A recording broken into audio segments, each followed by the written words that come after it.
everyone. It's Kim from Expressions of the Universe. So, crazy week or what? The energies have been really off the hook, and the sun is now in Aquarius. So I'm going to talk astrology first, because Friday we were at a 0-0 day, completely offline. What's interesting is if you connected with like any ghosts or spirits, had really strange dreams, it's not surprising because the energy shifted out of that grounded Capricorn energy, and now we're in a air type of energy with Aquarius. But they're weirdos. I love them. I have a lot of Aquariuses in my life, and but they are extremely unique type of people because their energy is really unique. What I love most about Aquariuses and their energy is they are the innovators of our zodiac. So they're always forward thinking, they're future thinking, they have tons of ideas, they're very creative people because they can think outside of the box, and that's what we really need right now. So I just want to look at my calendar. I moved it so that you can all see it. My eyesight is getting worse, I've noticed, the older that I'm getting. So we will be putting on the glasses. So Friday, January 20th, we were at 0 degrees. So for the next week, we're going to be running from starting today, 2 degrees Aquarius, through 8 degrees on Saturday. And what is that energy? So I really love Chris Witecki, Sensei to Serious Joy. I love his definition of the degrees, which really helps as far as determining like what the energy is for that day. So 2 degrees, which is today, it's all about I feel. 3 degrees tomorrow is I believe. 4 energy on Tuesday, it is I belong, or where do I belong? And that is really what Aquarius energy is. Aquarius is a 4 energy. So this entire month of Aquarius is all about finding out where we belong in our jobs, where we belong in our families, where we belong in our friendships. Every aspect of your life, it is about figuring out where we belong. So on Wednesday, we're at 5 degrees Aquarius, and that is going to be about our mind. 5 is about thinking, so you're thinking about where you belong. 6 is finding the balance and the fairness and the love of where you belong. 7, spiritually connecting to where you belong. And then 8 on Saturday, the 8 degree in Aquarius on Saturday is about deciding where you belong. And then next Sunday, which is 9 degrees, it's taking action into where you belong. So, with that said, the only other astrology I have, next Friday on the 27th, we have a new moon in Aquarius. The sun will be at 7 degrees. So this is going to be really about spiritual connection to where you belong. Now, when we figure that out, I'm going to throw you off a little bit, because when we go into February on the 11th, we're going to have a lunar eclipse. So everything that we're learning right now and figuring out will be completely shattered come February 11th. But, I'll talk about that in the coming weeks. Saturday, Gong Hei Fa Choi, Chinese New Year, and the symbol is fire rooster. So it's a fire year that's all about action, and I will be blogging about that. The rooster is the awakening. The rooster wakes us up. So think about that. However, the rooster is extremely boastful, is extremely arrogant, and it's very righteous and bombastic. So we're going to have a kind of a crazy year going on here, and people are going to want their voices to be heard. That is what year the rooster is. As far as Chinese astrology is concerned, The year of the rooster in 2017 is going to be an extremely unlucky Chinese New Year. However, the one aspect that it will have good luck in are for new marriages, if they are filled with love.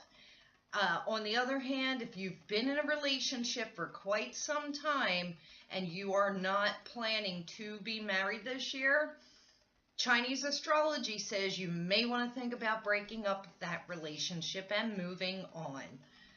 So what else do we have? That's all I've got for you in the world of astrology. So now let's get on with our tarot card reading. So the first card that I drew for you is Night Wind. And I chose the deck. Oh, my cards are falling out. I chose the deck, the Gaia Oracle cards from Tony Carmine Salermo. I wanted to connect to the Gaia deck because Gaia means Earth, and I really am feeling the need for all of us to be grounded during this time for quite some time. We're really going to need to be connecting to the Earth for a lot of different reasons. And what Night Wind is, it's about our fears.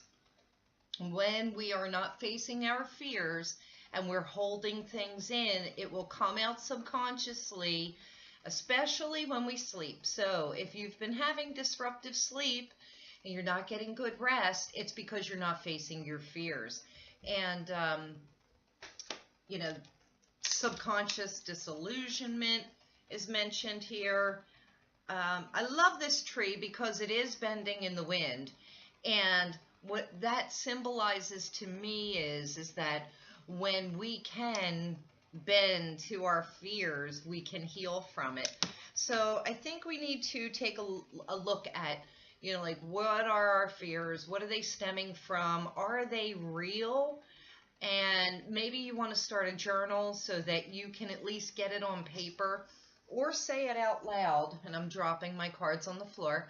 Say it out loud so that once you release those from your subconscious, they will stop bothering your sleep. The next card that I drew is Reflection. And this is saying take a really good deep look within yourself. Take a look at the illusions that are around you, the delusions. This also talks about when there is chaos around you, there is chaos within you.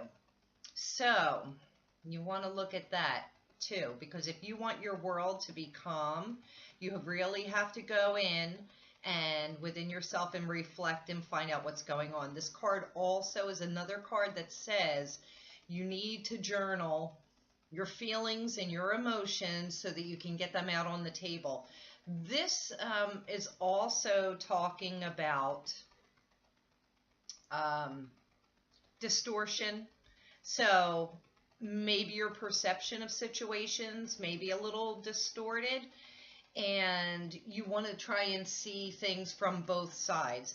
That's what I'm recommending now. Check all of your facts, see things from both sides, and go within and find out, write down the things that are bothering you, and maybe that'll give you some insight as to the chaos that is going on in your physical world, so that you can discern what is going on in your spiritual world. And my last card for the day is laying on the floor. And this was a weird one because this literally flew out of the deck. Just flew out of the deck, and here it keeps flying away from me. And it's liberation, and it's a dove, the dove of peace. And you see that sunlight. So be the peace that you want to see. Be the change that you want in this world. But liberation also, the underlying message that it speaks is about being so emotionally attached to another, or allowing another to be so emotionally attached to you that you feel like you're suffocating what you originally thought was a great idea, helping somebody out, being very close, you know, lending them an ear, lending them some money, whatever it may be, has now become a burden to you. And you need to liberate yourself from that situation. And that will bring you peace. It will give you that dove of peace. But what this is also talking about is breaking free from negative attachments. So take a really good look at your outer world and see if anything around you is bringing you down, because you want to liberate yourself from that. We need to rise up and be the best that we can possibly be during this time. It is, it's, you know, crazy things are going on in the world right now, and we just need to come together and rise up. Now, I do want to say that I am feeling extremely passionate about everything that is going on in this world right now. It may reflect in some of my work. I know that I have seen it in the cards that I pulled for my 2017 forecast. And maybe my expressions of what is going on in the world may not be popular with some of you, and that's okay. And if you don't have to watch, you don't have to read, but I am I'm feeling a little crazy. I think maybe even I've been a little crazy, because I just hate to see injustice happening. And not only that, I don't like when people are so disillusioned by what's going on. So it's a really important time for us to connect with our hearts, to discern what is the truth. And so I don't have a crystal card for you this week, but I feel extremely compelled to be working with grounding stones this week. We've got some black tourmaline. I have a whole dish full of stones here that I just decided to bring my whole entire dish. Another great grounding stone is smoky quartz. I have tons of that. Boji stones. Now, these are great grounding stones if you can find them, because they are super balancing. So not only are they grounding, but they're super balancing. I will put one in each pocket. They're quite heavy. These are found in the New Mexico desert, and they are naturally forming, which is pretty cool. But I love these because one goes in each pocket, and it helps not only ground you, but it brings a balancing ground. Here's another grounding stone. We've got some garnet here. Some of the stones, I can't even remember what they are because I haven't used them for a while. Star aragonite. This is great for your sacral chakra. I've got some bloodstone here, and that definitely has hematite in it. Some carnelian. Here's some raw carnelian. This, ruby and zoisite. I love this. Okay, so we see the ruby that's in the stone, but do you see the green color that it's residing in, the zoisite?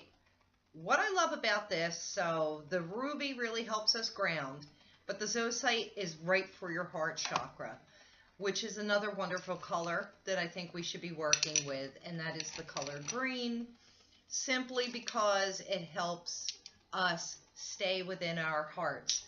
So those are just some of my stones. I'll wear like a mahogany bracelet or maybe a mookaite bracelet, also hematite, black obsidian. I thought that I have some more garnets over here. Oh, here's a good one too. Pyrite, that's another really great grounding stone. You know, fool's gold. So just try and stay, with those grounding type of stones, maybe even the greens. Malachite is really wonderful because we want to stay in our heart chakra, but we want to keep ourselves grounded. That's about all I have for you. Oh, No, I have one other thing, and I'm going to leave you on this note, something to think about. So, we had that wonderful Women's March. It occurred all over the entire world, not just in Washington, D.C., not just in your local cities. Women from all over the world and men and families marched for equality. There were busloads of women that came down from Canada to Washington, D.C. Now, if you saw Saturday Night Live last night, Aziz Ansari was the opening monologue, and I just love him. He's such a great guy. He left his monologue on a really positive note, so I'm going to kind of quote him. And what he said was, let's wish this world good. All right? And I am paraphrasing. Let's wish this world good. Let's hope that this American presidency does work out. However, change doesn't occur through a presidency. Change occurs from large groups of angry people coming together. That is what America was built on. The American Revolution. Don't you get it? That's the Pluto and Capricorn energy I've been talking about for the last 2 years. The last time that we had Pluto in Capricorn was during the American Revolution. We have it again right now. Groups of angry people coming together to make a change. Don't let yesterday's Women's March be the only day that you stand up and march. And that's what I'm going to leave you with. Hopefully you don't take offense to this, and if you do, then maybe you really shouldn't be watching my YouTube video or reading my blogs, because, this is a nasty woman standing here before you, just wanting to be loved. Love you. Peace. Peace and blessings. Have a great week. Bye.